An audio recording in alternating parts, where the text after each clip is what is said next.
Hello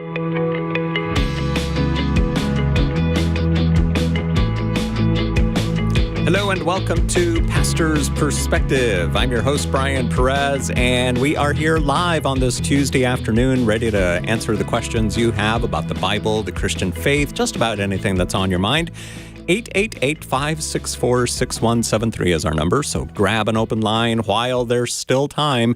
If you, the sooner you call in, the better of a chance you'll get on and get your question answered by either Pastor Brian Broderson of Calvary Chapel, Costa Mesa, or Dr. Bobby Conway from Image Church in Charlotte, North Carolina. Bobby's joining us online. Brian's here in the studio with me, and Brian's got some exciting news to share. Not that Bobby doesn't, but Brian. Well, yes, very exciting news. I have become a grandfather again, and we are so delighted that little Lila Catherine Louise has come into the world on 5/25/2025. Whoa. Yes. That's cool. Yeah. You know what's crazy? Her brother is 2/20/2020. Whoa. Isn't that wild? I mean, that's called something. Cheryl knows what it's called, but, it's just like this. It's like a palindrome, sort of. Yeah. Well, the 5/25/25 is definitely one. Yeah.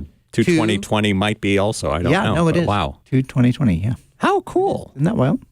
Totally. Yeah, so anyway, yes, we have, of course, I was traveling, and I kept getting these little messages from my wife saying, I think it's going to be today. I think she's in labor. And then, of course, she wasn't. And so the baby waited for Grandpa to be home. Aww. And then she decided, okay, it's time to make her debut in the world. So, yeah, so we're super excited, very thankful. God's good, and it's all great. And now I have 2 granddaughters and 5 grandsons. So, yeah, we're the girls are catching up. Yeah. Yep. So, congrats. That's huge. Yes, Grandpa. I know I've been seeing some pictures of you walking around with the twins.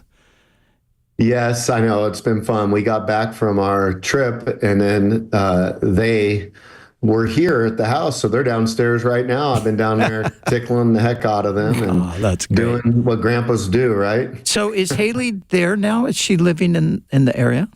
She lives about 5 to 6 hours away in Virginia Beach. Oh, okay, yeah. They just kind of came down for a week or so, and so we're getting some good hang time with them right now, which is amazing. Cool.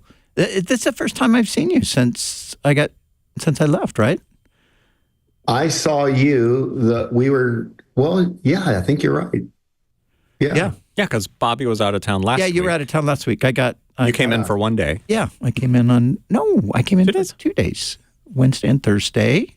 Oh, right. And then Friday, I had this little thing called an anniversary, so I had to, take a break. We had and the most interesting, 45 years is a pretty substantial anniversary, right? Yes. You're like, yeah, come on, give me something. You know what we did? We went to Trader Joe's. I mean, it was amazing. It was because that's what couples do on their 45th anniversary, right? Dark chocolate peanut butter cups. No, we didn't. No, we did. It was all like vegetables and stuff. No, so it was. Yeah, I mean, it was a sweet day. We went on a great walk together, and Cheryl had this place she wanted me to go walk with her, and we got there, and it was all blocked because there had been a landslide, and so we had to come up with a different route. But we persevered, and we actually clocked 8.5 miles, and then we went to Trader Joe's, and we came home, and we just had a very humble meal, and that was it. I mean, 45 years, and that's what you do. So. Well, that's huge. So like we went on a cruise for a week. I got it for Heather's 50th a year ago, but we weren't able to have it because the wedding for Dawson and Brooke. So I got myself down to my goal weight of 185, and I gained 15 pounds in 1 week. I was absolutely in feast mode. So I'm now sitting at 200 and gotta scale that back. But I'm talking the Ocean View Cafe at 11 o'clock. I was doing 6 meals and I walked over 30 miles that week, worked out 3 times and still gained 15 pounds in 1 week. Well, imagine if you hadn't walked or worked out. Here's a crazy thing. Because I don't know about you guys, but on my Instagram, every other post on my Instagram, one is the chair yoga for older guys who can get it in shape in 3 weeks, and then the other one is walking. And everybody's like, I walked for 3 weeks and I lost 20 pounds. It's like I walk 30 miles a week and I gain weight. I don't lose a single ounce. It's just absurd. So I don't. Okay, but the key though is you've got to build a relationship with ChatGPT, explain your burden, and say I need to know what kind of calories, what kind of food can I take in, and say I have a goal to lose this many. So I did that before this summer. I was like, I'd like to in this much time lose this much weight, and it puts you in a calorie deficit, and it works. Okay, well, I want to lose 20 pounds by next week. So what do you think? What's it going to tell me? Well, I think you could start a fast, and you'll be about 15 pounds of the 20 by next week. Yes, right. Speaking of ChatGPT, now I have this friend who is very, he has a very close relationship with ChatGPT. And he tells me that sometimes he just goes on a drive in his car just to have a conversation with ChatGPT. So, there's things he wants to find out about. And so, I sort of had mocked him about that a little bit. So we were driving and he said, hey, you want to talk to ChatGPT? And I said, well, not really, but I know you like to do that. So I will, allow for it. So anyway, he says, okay, ask ChatGPT a question about anything. I said, okay, tell me about Peter the Great, the Russian Tsar. And the reason I said Peter the Great is because I had just been listening to a history podcast on him. So anyway, ChatGPT goes on and gives all the pertinent information. And I'm like, that. And then my friend says, okay, now, I want you to do a comparison between Peter the Great and Pastor Brian Broderson. And this is where it got really wild. Whoa. And ChatGPT knows me. I mean, starts talking about the differences between us and why it's really not a great comparison because, Pastor Brian is a shepherd and he's looking out for God's people. I was very complimentary. So I like this. Wow. I like this ChatGPT guy. He thinks I'm a good pastor. So I've kind of changed my mind about ChatGPT. Very interesting. But I read something recently. People are using ChatGPT for things like therapy. Yes. For Bible questions. There was even one recently. One of the big newspapers, I think. One of the writers on the paper was supposed to come up with a list of the 100 best books of whatever. Mm-hmm.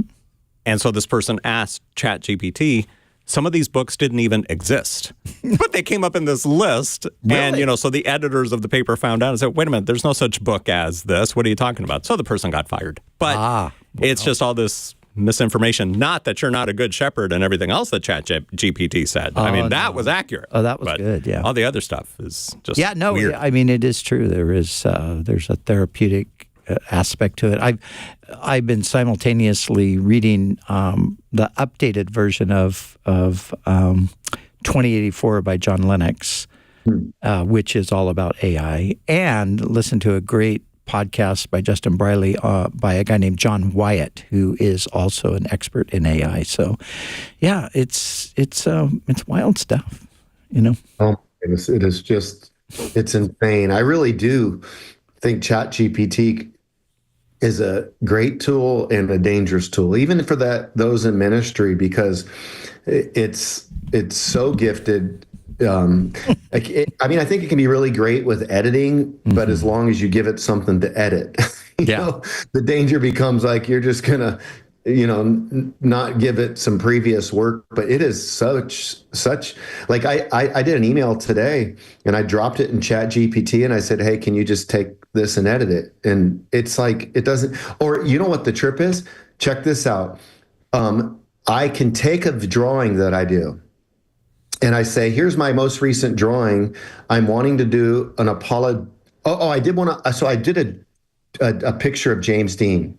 And I said, I'm thinking about, here's this picture. I'm thinking about doing a video on James Dean. Can you think of an apologetic topic?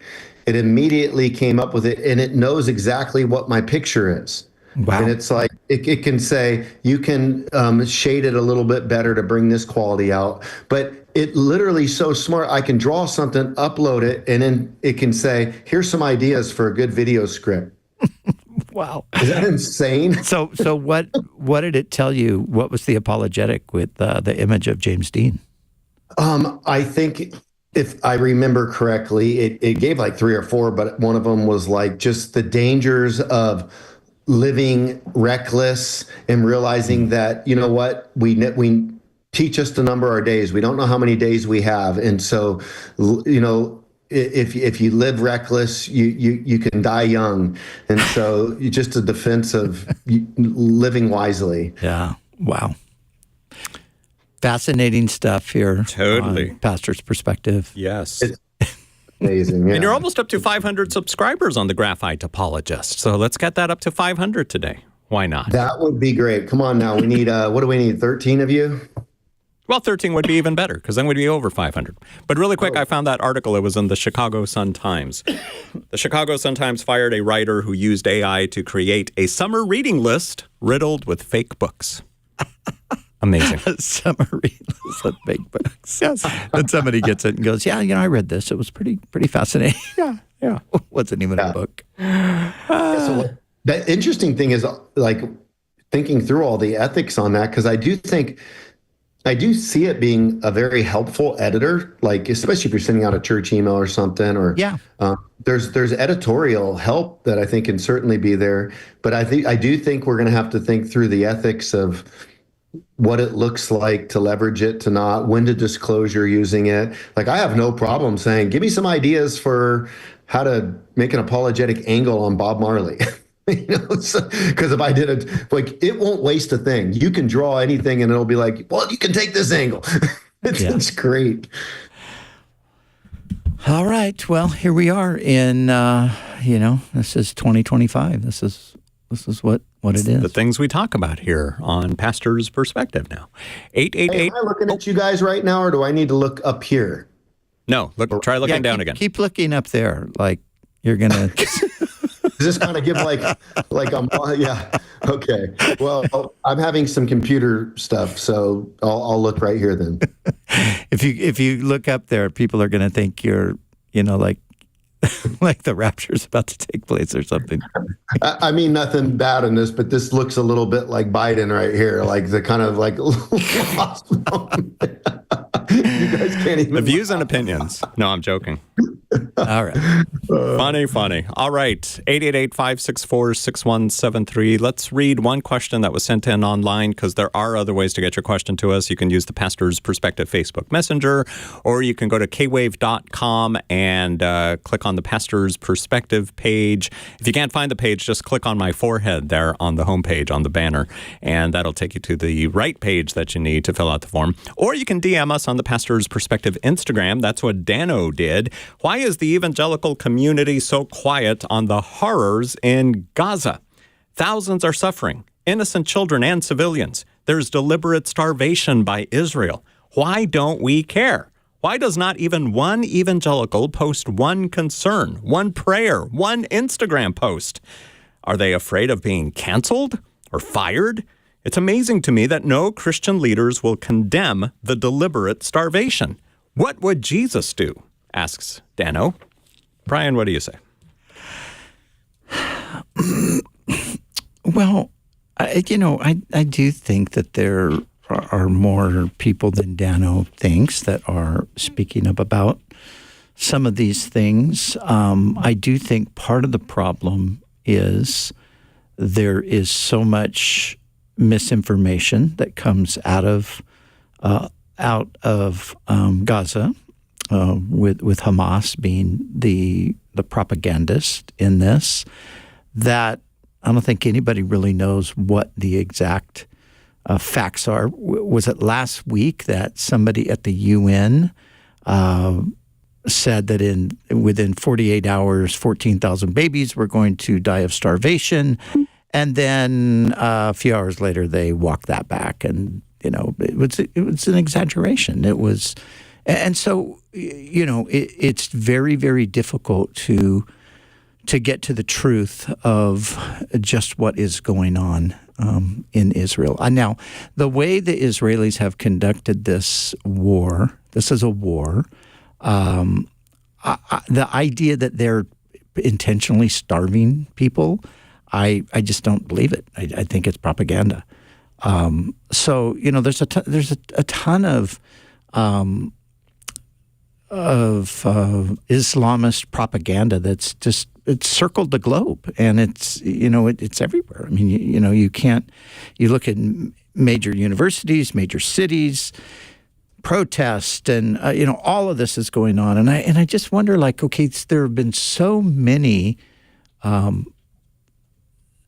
types of things like this where, not even in war situations, but like oppressive governments coming in and wiping out their people, like Syria's a case in point. And I don't remember anybody ever even talking about it. It never even, it was just completely under the radar for most people. But this thing has just gone to a level that's unimaginable. And I think that personally, I think there's a lot more to it. And I think so much of it is, it's propaganda. So, and I think Dano should maybe consider his sources. Where is he getting this information? And is it accurate information? Now, we know that Hamas are murderers. That's crystal clear. And murderers are also liars. And so if they are going to murder people like they have done, of course, the October 7th situation, but even their own people, then I don't think you can count on them to tell you the truth about anything. So, yeah. So anyway. Bobby, any thoughts? I mean, that's insightful, Brian, and I think that is true. We got to definitely fact check things, because when somebody says no one's saying this, and I'm thinking, well, it's possible that you're in a media bubble, because I hear things about problems with that, and I hear things. So I think you've got to go to different sources. If you're just getting your news from one feed or all the same stripe of political viewpoint, you might just be in a silo, and an algorithm, even worse. It just feeds off of that. So I do think we have to protect ourselves from getting stuck in algorithms that can feed our interests. We have to go and look at alternative options. But when I hear like no one's saying anything, no one's doing that, number one, how do we, to say that no one is, that's a big statement. But I think that more could be said, but at the same token, we should just be passionate about making sure that justice is done for everybody. And anytime we see injustice as Christians, that's troubling to us, and we should speak up.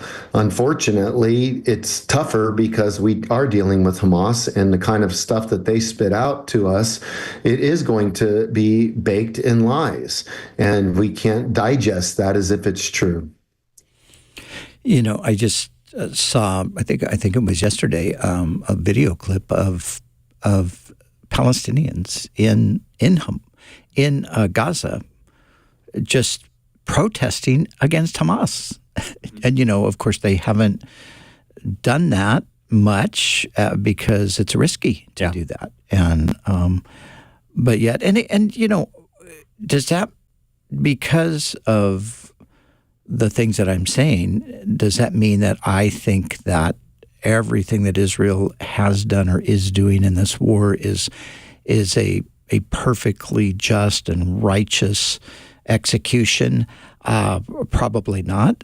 That this is a war, and these are people that, some of them are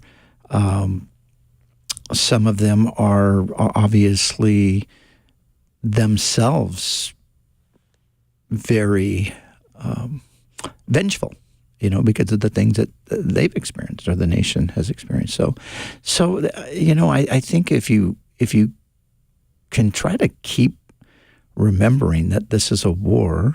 Somebody said the other day, they were talking about the 2 million Germans that died in the Allied bombings of Germany in the Second World War.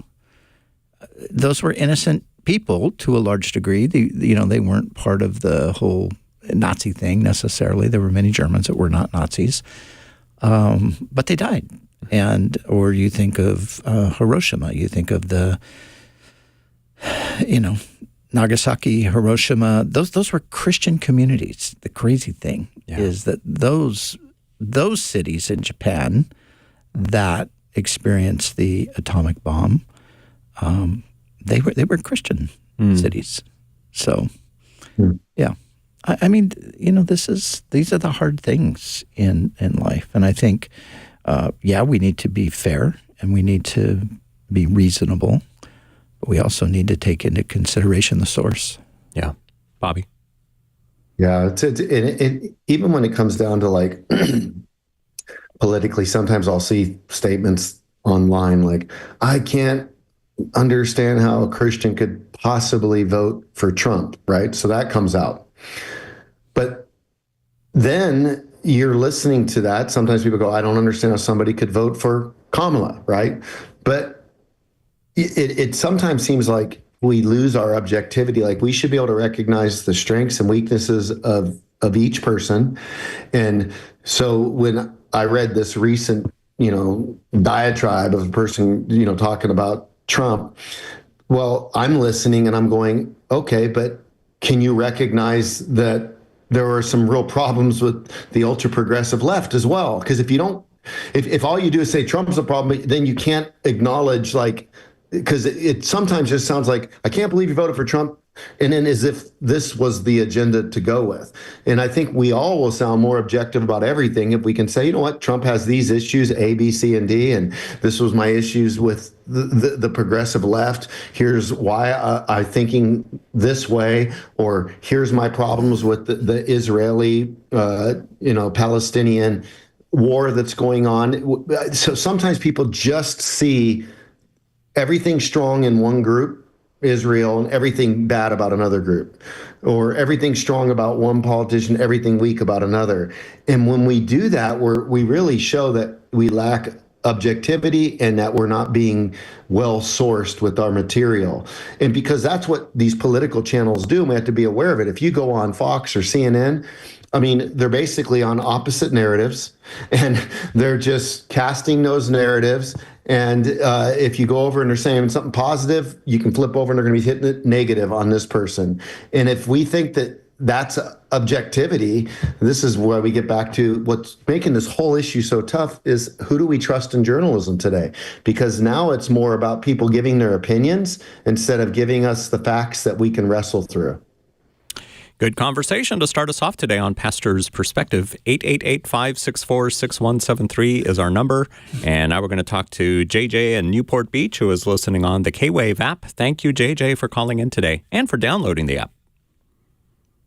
Yeah, my pleasure. I love the app.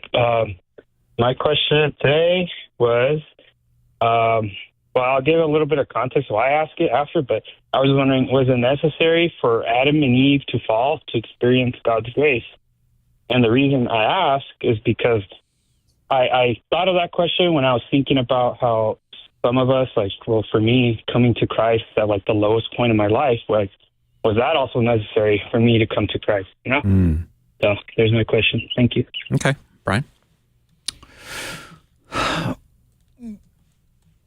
Well, in some ways, I mean, you could say that Adam and Eve could have experienced the goodness of God had they not fallen. They were experiencing the goodness of God for a season. We don't know how long it was. But when you're talking about the grace of God, and it depends on how you're speaking of it, but when you're speaking of grace over against the backdrop of sin, then of course grace is magnified through sin because grace forgives sin. So if you don't have sin, then you're not going to have at least the level of the experience of grace that you would have otherwise. So does God obviously allows sin to enter into the world, and through sin, he's going to let us know things about himself that we maybe in time we would have known and understood just simply by instruction or by living with God and seeing him up close and personal.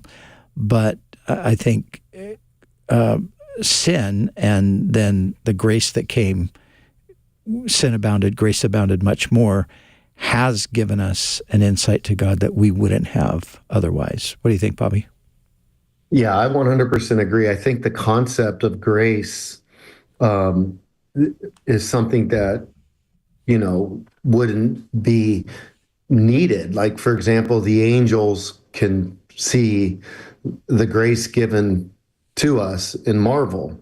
There is this sense where if you were always in a state of perfection, you could experience God's goodness, but grace is a type of God's goodness that is dispensed when it's not deserved and when somebody is morally fallen, and God's goodness covers even that. And so you're still, like you said, experiencing the goodness of God, which we would call his omnibenevolence, but the grace kicks in a morally imperfect world. And that is there are a number of things that we wouldn't know about God absent of the fall. We wouldn't know that we were loved unconditionally. So we wouldn't really grasp agape love in a world where we always met the conditions. But we know that God loves us unconditionally when we've broken those conditions. We wouldn't know that God is forgiving if we never, had a cause for forgiveness. We wouldn't know that he's gracious and merciful. So those are certain qualities of God that come at a high cost. But it's as if when we reveal what's worse about us, transgression, sin, God says, okay, I've got these attributes that can step up to meet you in your lowest space where you blow it. And it's called agape love, forgiveness, grace, and mercy. 4 attributes that we wouldn't know in an experiential way unless we just would have heard, oh, God has this capacity to do this. But in an experiential way, we wouldn't know it. Yeah, but I think the second question, though, is the answer is a little bit different. So would you need to go to a certain depth of sin in order to experience a greater experience with God's grace? Mm-hmm. And I don't think that necessarily is the case. So right. I think there are people who have never gone experientially to the depths of sin, but yet recognize that they are sinners, even though they've never done the things that some people have done. Yeah. But they are well aware of the fact that they are sinners.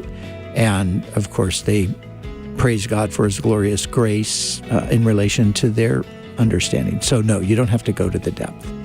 Yeah, I think of Cheryl. She said, that from the time she was a little kid, she became a believer and has walked with the Lord since then. Exactly. But then there's other people who got to go through all the muck and the mire and everything else. But she thoroughly understands and appreciates the grace of God. For sure. JJ, thanks for your call. More of your questions coming up on Pastor's Perspective.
We're back on Pastor's Perspective. I'm Brian Perez here with Pastor Brian Broderson of Calvary Chapel, Costa Mesa in Southern California, author and apologist Dr. Bobby Conway, the pastor of Image Church in Charlotte, North Carolina, and the Graphite Apologist that you see on YouTube.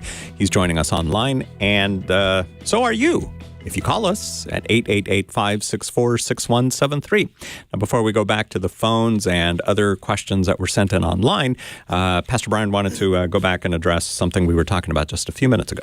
Yeah, Bobby, I wanted you to see what you think about this. You know, going back to the whole current situation with Israel and Hamas and so forth, and the Palestinian cause and all of that.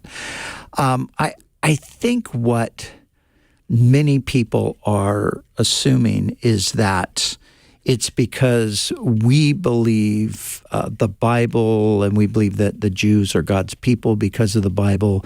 And so because of that, we have a tendency to give Israel a pass. And, you know, they can do anything and we can't really condemn them for it because they're God's people. Now, granted, some people do that, but I don't think that everyone does that, and I don't think that I do that. I don't think that you are doing that. And I think let's just take God out of the picture for a moment and look at the situation, look at the circumstances. So let's look at Hamas. Here is a terrorist organization who exists for one stated purpose: to completely annihilate Israel, to drive them out of the land 100%. From the river to the sea, Palestine will be free. Free of what? Free of Jews. There's to be no Jews in the land. So this is their stated objective. So I think it's hard to understand how people can't kind of take that reality and let's transfer it into your own context. And let's just say your neighboring country has this stated goal we are going to obliterate you. We are going to wipe you off the face of the earth. We're going to sneak across your border as often as we can, and we're going to murder as many people as we can. And when we're not doing that, we're going to send rockets your way endlessly, day after day, year after year. And this is just what it is, and you have to now live with that. So do you live with that, or do you exercise your sovereign right to say, no, we're not going to let that happen. We're going to stop that. That's what's happening in Israel. And it's like, I think if you could just put yourself in their position, what would you do? How, people are, of course, the ceasefire thing. I saw the new Pope, he's calling for a ceasefire right now. Well, the ceasefire means that Hamas stays in power.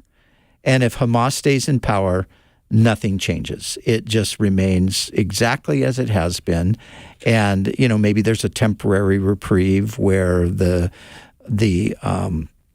intensity of the attack would not be the same. But given enough time, rearmament, all of that sort of stuff is going to happen, and then you're going to just repeat the cycle over and over again. So I just wanted to come back and say, there is the biblical aspect of Israel and all of that, but that I don't think that I know people who aren't Christians who are not basing their perspectives on Israel because of what the Bible says, but because of just the reality on the ground. This is what it is. Douglas Murray, his book, his new book, Democracies and Death Cults. Douglas Murray is not writing from a Christian or a biblical standpoint. He's writing from the standpoint of this is civilization versus radical barbarism. That's what we're dealing with here. Yeah, I concur. I mean, I read Murray's new book, thought it was great. And I do think that is a nice picture that you painted. We do recognize that, unfortunately, there are some Palestinians that do not hold to Hamas doctrine. Yeah. And unfortunately, they have, been in the way of some, missiles and gunfire and have lost their lives. And that's horrible, no doubt. Similarly, so have Israelis been hammered by Hamas. But I don't understand why, with the stated goal of Hamas, that everybody doesn't realize that you have to eradicate Hamas. And the other danger is when we don't understand the power of a worldview. This is where maybe a politician or a business person, they can start coming up with these plans that they think are going to be utilitarian, but they won't work, unfortunately, because you're dealing with an ideology of radical Islam, and you're dealing with people's convictions, albeit wrongly and misguided and not grounded in biblical truth. This is something that they have been bred to believe, and it's a worldview that they have. And in order to change this, we have to be able to get, the kind of negotiations and everything, you're talking about like apologetic evangelism on the ground where you need a revival that changes that whole broken worldview. That's the best that we could hope for, because apart from that worldview changing, you can get a response like where there's a ceasefire, but as you said, the mission will never stop until they keep trying to achieve their goal. And that should be a problem to everybody, and anybody should have like some empathy to realize that Israel's surrounded by a lot of people that would desire their eradication. Iran is another group that has publicly stated that they want to see Israel off the face of the earth. So there's a reason why Israel has the military that they have and why everybody has to go in. And that also requires some compassion on our behalf, not at the expense of realizing that they're not ever wrong or they don't execute rightly. But I do think Hamas is clearly more broken. Like Israel's not saying they want to, Israel's not even trying to their goal's never been to wipe out Hamas. They're forced into wiping out Hamas. All they've said is just back off. But what do you do with what would you do, at least to your point, Brian, if someone said they're going to come in and just take out your family? You just going to lie there defenseless? I mean, you've got to protect. Yep.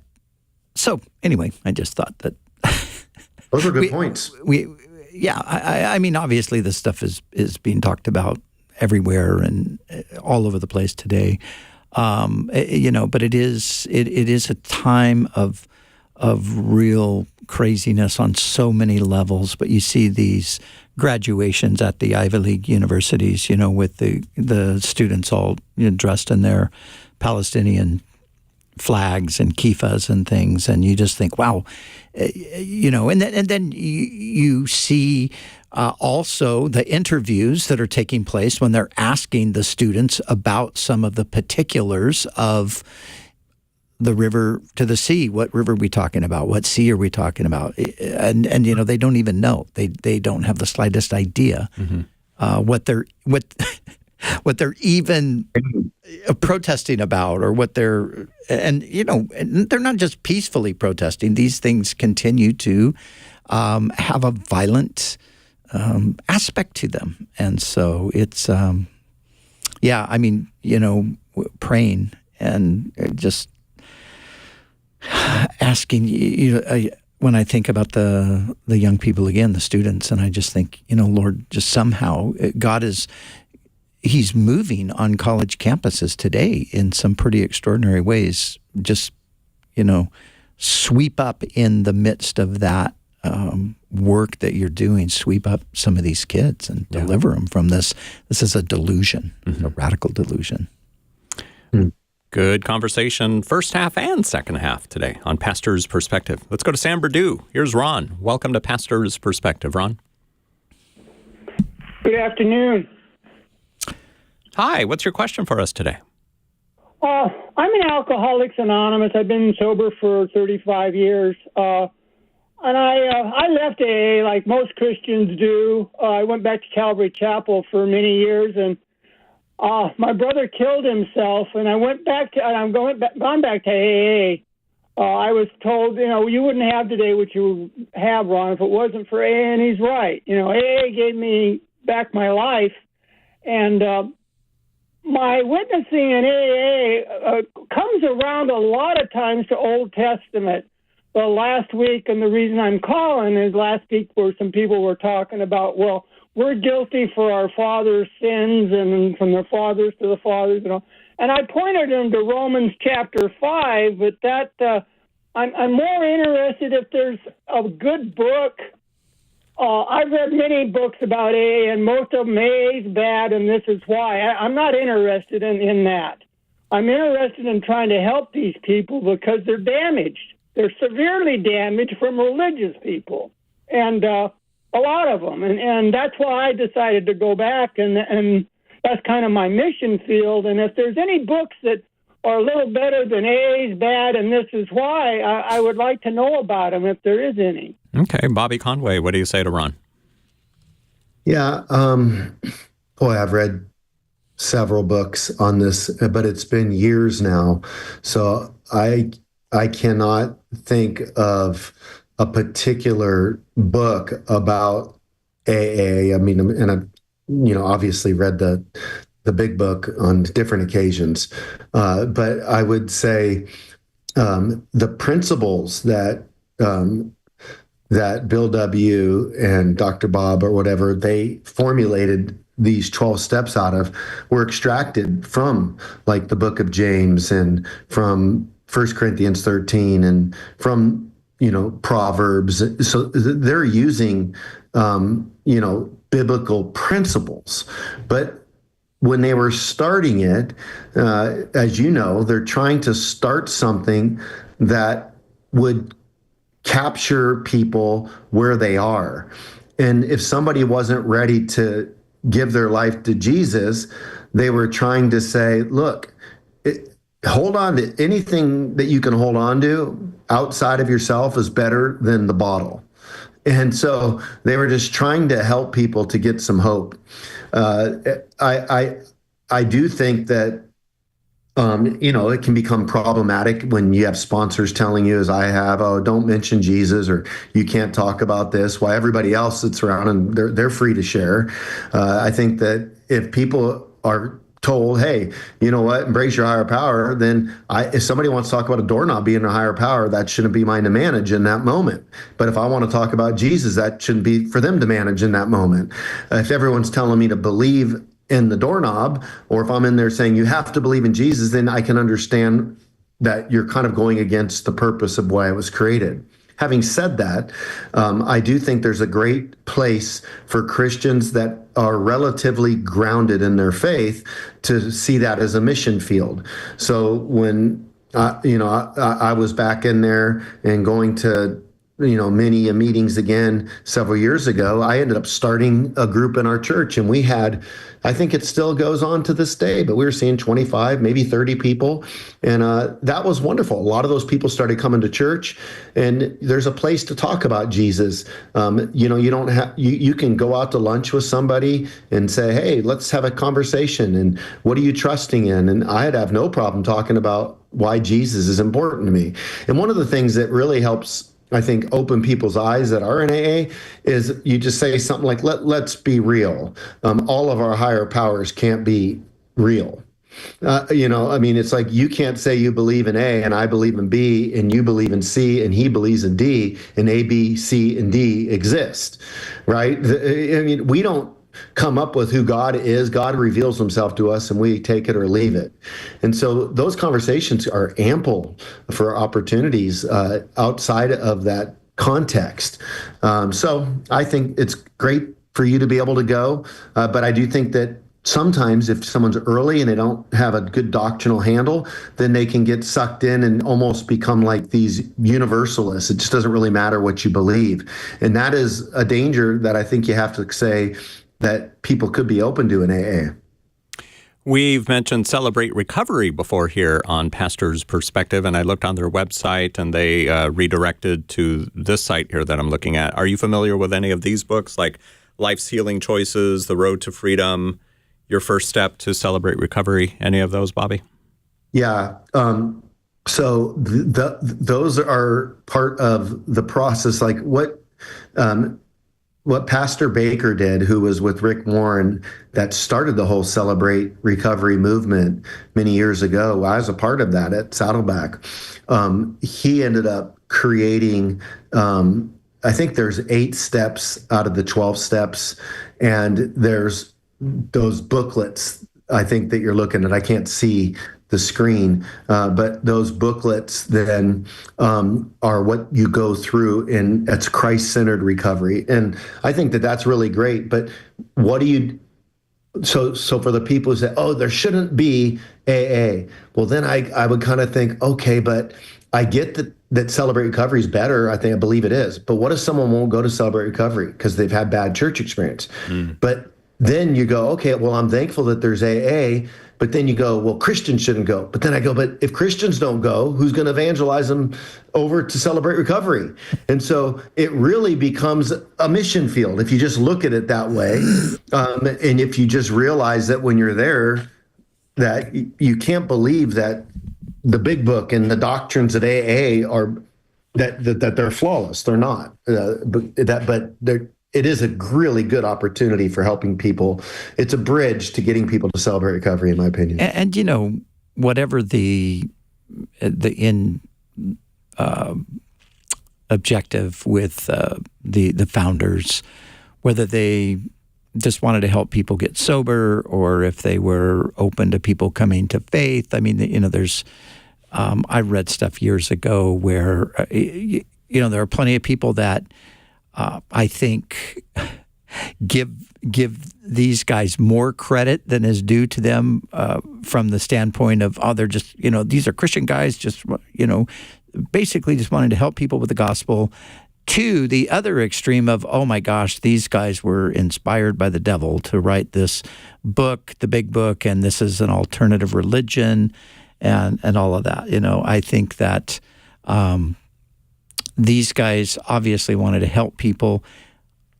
God has used AA in the lives of multitudes of people. Many, many, many people. That's their first step to the first step on the path to faith, really. And so I think, I mean, if you want AA to be your religion, then okay, that's a problem, because in the end, AA can't save you eternally, but AA can be a stepping stone, and it can certainly help you if your life is being destroyed by alcohol or drugs or whatever the case is. Getting free from that is a good first step toward getting your life right. And so I used to be very, very critical of AA. And then over the years, you realize, well, yeah, I mean, it's sure there are problems in it, but you can't deny the fact that God has used it. Mm-hmm. And so, God uses a lot of things that if he asked me, Brian, should I use that? No, absolutely not. God, you should not use that. Because I read the Bible and I know that you should use that. Well, this, Brian, is where you think about, general revelation and special revelation. Yeah. So in our evangelistic endeavors, we hope that people will embrace special revelation, that the scriptures, that Christ came, all of that. But if people just think in special revelation terms as it relates to missionals, then what ends up happening is if it's like a take the gospel or leave it. Mm-hmm. And I would rather say, okay, they're not ready for special revelation, but let me talk to them about general revelation, that, hey, we have this conscience and that we can recognize right from wrong. And I think that there are certain features that just out of recognizing the value of one another, morality, that you can even build principles out on general revelation, and these principles will help your life to be better situated than ignoring general revelation and then becoming a relativist and just doing things your own way. So I would say that that's just a step in the evangelistic journey. Like, okay, they're not ready for special revelation. What do we have at our disposal to offer as a means of general revelation? Well, we've got conscience. Mm-hmm. We can point them to a higher power, that there's a creator out there. And if they're not ready for the special stuff that we talk about in scripture, well, guess what? We can get there. But I look at AA as kind of general revelation. It's dealing with believe in a power higher than yourself. Yeah. That there's a better way to shape your life morally. Yeah. And so that's what I'd say. And then the final point I'd say for the concern is it can be legalistic, though. Yeah. You got to have a sponsor. You got, like, early on, there wasn't even sponsors, right? Like, you got to go to a meeting every day the rest of your life. And I think really you have to live out steps 10, 11, and 12 on a daily basis. And that doesn't have to be with alcoholics. You can serve others. You can, if you're living Great Commission life, you're connecting with the Lord, you're living those steps. Maybe it's not in the context of alcoholics, but it gets you out of yourself and it will save your soul. Yeah. And the church becomes that community. So you're not tied to this particular community for the rest of your life. You are brought into a larger community so often. And by save your soul, I hope people understand I'm not talking about the gospel. I'm just saying it'll protect you. We always got to be. Some people, like, they'll take a phrase, but I think it was clear to me, but you never know. So going back to Ron, I would just say, Ron, it sounds like God's using you. He's given you a heart for these people. You get it. You're a Christian. You know what the Bible says. You know that in the end, AA isn't an alternative path to salvation, that you're going to tell people, if you don't want Jesus, great. No, don't worry about it. Just go the AA route. So I would just continue to use this as an opportunity to exercise your faith and to encourage people to ultimately, even if it is initially, like Bobby said, through a general revelation process, to hopefully ultimately point them to the special revelation of Jesus. Ron, thank you for your phone call today on Pastor's Perspective. Frankie in Redlands, you're next. How can we help you today? What's up, pastors? Hey, I just want to tell you guys, man, I've been listening to you guys for a minute, and you guys crush for the Lord, and thank you so much for what you guys do. Well, Frankie, thank you for that encouragement. And for anybody wondering, listening for a minute means like a long time. It doesn't necessarily mean literally 60 seconds. Yeah, that's right. Although we can't do a lot in 1 minute. But anyway, Frankie, what's your question before we run out of time? I've been very blessed lately, and I just want to, it's hard for me to accept a lot of these blessings. I feel like I'm unworthy of them. I just wanted to see if, maybe you got some good scriptures for me to read. What does the Lord say about accepting blessings from Him? What kind of blessings? Oh, man, with work, my career, my business, my family. I mean, in all areas. And I think that's why it's so good to where it's getting to the point to where, man, I can't help but sometimes look to see what's going to happen and go wrong. Yeah. Now, before all these blessings started, were you in a time of maybe not being blessed, or? No, I think it's more abundant now. Okay. It's a lot more abundant now, and it's all kind of overwhelming sometimes. So I just, I feel like, I don't want to mentally go to a bad place and think like it's all going to be taken away from me. I want to just, stay where he has me.